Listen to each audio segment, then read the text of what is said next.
इस एक्सप्लेनेशन के साथ शरीयत अदालत ने सूद के खिलाफ एक फैसला किया और बड़ा जायज़ फैसला किया कि अगले 5 सालों में उसे भी पता है ना, इसी मुल्क के लोग हैं कि भाई हमने सूद में हमारे बैंक चल रहे हैं, हमारे लोन हैं, हमारे पास लोकल लोन है, हमारे पास फॉरेन लोन है। तो एक दिन का भी फैसला नहीं दिया उन्होंने। 5 सालों में 2022 में फैसला आया और कहा कि 2027 में यह सूदी निज़ाम ख़त्म हो जाना चाहिए।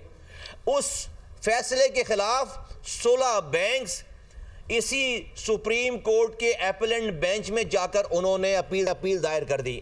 वो फैसला सस्पेंड हो गया। आज 2 साल गुजर गए, उसका पहला दिन शुरू नहीं हो पाया। 1 घंटे की कार्रवाई की मार है, 1 घंटे की कार्रवाई की मार है।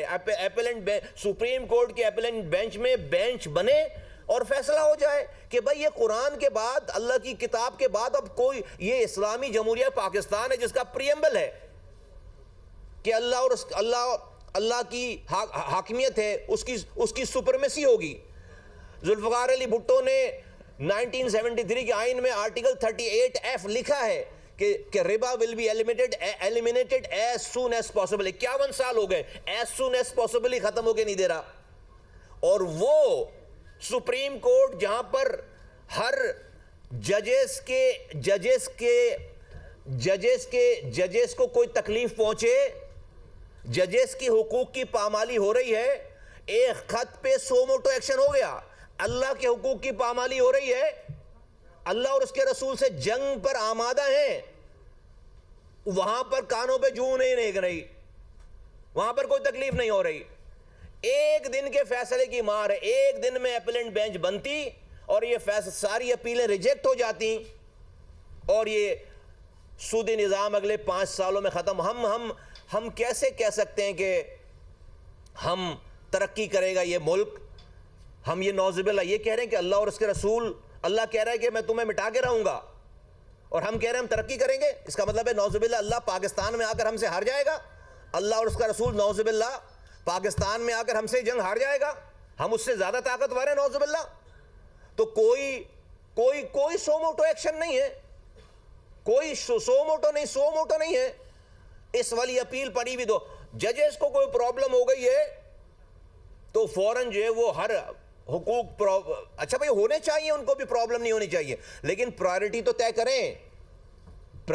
करें, नंबर 1। दूसरी बात है कि हम ये जो अरब स्प्रिंग्स का जो मामला आया था, ये शाम, इराक, लीबिया, अल्जीरिया, ये सारे आपने देखा कि वहां पे अरब में बड़ा शोर हुआ कि जी बड़ा इनकलाब आ रहा है दुनिया में।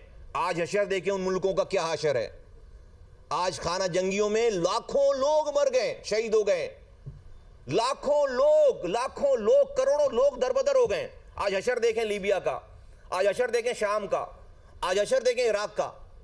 क्या किया दुनिया के बदख्वाहों ने? क्या किया? वहां की फौज को डिसमेंटल कर दिया, जत्थे बन गए वहां की। इन सारा कॉमन फैक्टर क्या है इन अरब स्प्रिंग के ममालिक में? आप देखें कि उस मुल्कों की फौज जो है वो रिडंडेंट हो गई।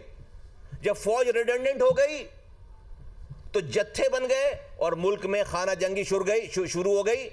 और आज आप हशर देखें, हमें बारहा ये पढ़ने को मिलता है, दुनिया के बाहर हमें ये चीज़ पढ़ने को, दिखने को मिलती है कि पाकिस्तान के खिलाफ भी पाकिस्तान के दुश्मन यकजा होकर इस मुल्क में अरब स्प्रिंग जैसे हालात पैदा, इसको लीबिया बनाना चाहते हैं, इसको शाम बनाना चाहते हैं, इसको इराक बनाना चाहते हैं। और उनके पास हमारी सोसाइटी में बेतहाशा अपॉर्चुनिटीज़ मौजूद हैं, क्योंकि हम ज़ुबानों पे बटे हुए हैं, हम मसलक पे बटे हुए हैं, हम फ़िक़ों में बटे हुए हैं, हम बरादरियों में बटे हुए हैं, माशरे में हर गली में, हर मोहल्ले में, हर पूरा मुल्क बटा हुआ है, रंग, नस्ल, ज़ुबान, मसलक पे। अगर किसी चीज़ ने इस मुल्क को इंटेक्ट कर रखा है तो आप माने या ना माने, आपको अच्छा लगे या बुरा, उसमें वन ऑफ दी अगर कोई एलिमेंट है वो है हमारी मुस्तल्ला अफवाज।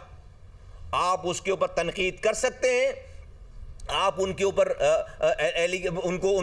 उनकी गलत कामों के ऊपर जो है वो उनके ऊपर बात कर सकते हैं। But the matter of fact is today कि इस पोलराइज ज़माने में अगर हमें किसी चीज़ ने इस पाकिस्तान में किसी चीज ने जोड़े रखा है तो वो हमारी हमारी डिसिप्लिन आर्मी है, हमारी फौज है, जो सारी बातों के बावजूद आज सबसे ज्यादा कुर्बानियां दे रही। आप we can go on and on उनकी उनकी उनकी गलतियों पर बात करने पे हम हमेशा करते रहे, सब लोग करते हैं। अब तो फैशन है, अब तो फैशन है, हर कोई किसी को भी अपनी जो पॉपुलैरिटी हासिल करनी है, ठगा करके आप जो है वो आपको बयान ठोक दें, आप बात कर लें, आप हीरो बन जाएंगे, आपको दुनिया भर से कॉलें आना शुरू हो जाएंगी, आप सब चीज हो जाएंगे। लेकिन इसी फौज ने आज इस मुल्क को इंटैक्ट रखने में जो सबसे बड़ा रोल है वो इस फौज का है।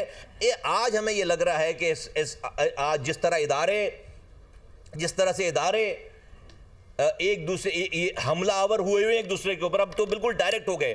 तो मुझे ऐसा लगता है, हमें ऐसा लगता है कि इस फौज को वीक करने की कोशिश हो रही है, और वो अभी से नहीं हो रही, अभी से नहीं हो रही है, वो बहुत अरसे दराज से हो रही है ये चीजें। लेकिन अब ये नया वार हुआ है, अब ये लोग तो खिलाफ नहीं हुए, लेकिन अब ये नया वार हुआ है, और ऐसा लग रहा है कि अब जुडिशरी और फौज के दरमियान जंग चल रही है। अब ऐसा लग रहा है कि जुडिशरी और फौज के दरमियान जो है वो ये वाली जो है वो जंग चल रही है। और सिर्फ फौज नहीं, मैं हैरत है, मैं रिपोर्ट्स पढ़ रहा हूं तो सारे इदारों को जो कि सिक्योरिटी के इदारे हैं, सारे इस्टेब्लिशमेंट के सारे इदारे, CTD है, उसमें IB है, FIA है, ISI है, MI, जो भी एस्टेब्लिश, सबको जो है वो क्वेश्चन, सबके ऊपर सबके खिलाफ लेटर्स लिख दिए। तो बचा क्या है? तो फिर बचा क्या है? वो लोग जो कि बॉर्डर्स पे अपनी जानें दे रहे हैं, अभी कल परसों की बात है, जवान मेजर शहीद हो गए। वो लोगों, उनके पास अपने आप को मोटिवेट करने के लिए क्या है? तनख्वाह तो इतनी नहीं है उनकी, इस मुल्क के लिए अपनी जान देने के लिए मोटिवेशन क्या है? जब वो अखबार पढ़ते हैं, सोशल मीडिया देखते हैं कि उनके, ये कोई बाहर मुल्क की जुडिशरी नहीं, उनके अपने मुल्क की जुडिशरी जो है वो उनके ऊपर ये इल्जामात लगा रहे हैं, उस सब